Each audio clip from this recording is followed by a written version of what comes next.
Ma'am, భార్యాభర్తల మధ్య communication అనేది ఎంత ఇంపార్టెంట్?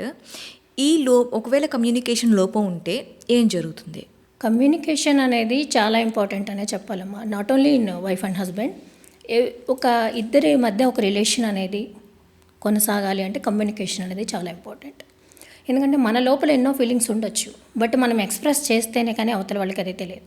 సో కమ్యూనికేషన్ అనేది కంపల్సరీ, తప్పనిసరిగా ఉండాల్సిన ఇది అనేది నేను చెప్తాను. అయితే ఎలా ఉండాలి అంటారు? ఎలా ఉండాలి అంటే అది అర్థం చేసుకునే విధంగా ఉండాలి. అవతల మనిషికి అర్థమయ్యే భాషలో మనం మాట్లాడగలిగే విధంగా ఉండాలి. అంటే చాలామంది silence is the best weapon, కొన్ని సందర్భాల్లో మనం సైలెంట్గా ఉంటే వాళ్ళే అర్థం చేసుకుంటారు అనుకుంటారు. Is it right?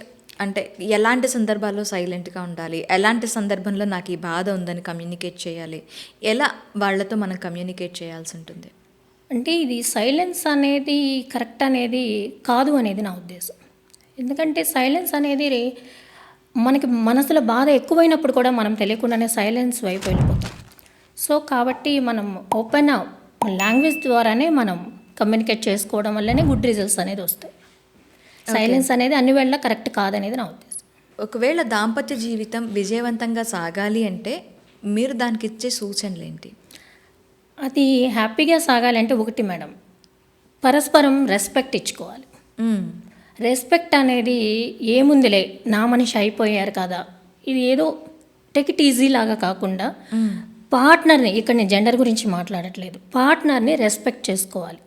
ఆ రెస్పెక్ట్ అనేది రెండోది, ఎదుటివారి ప్రైవసీని మనం రెస్పెక్ట్ చేయాలి. అది మనకి ఉన్నంతకాలం ఖచ్చితంగా ఇది కొనసాగుతుంది.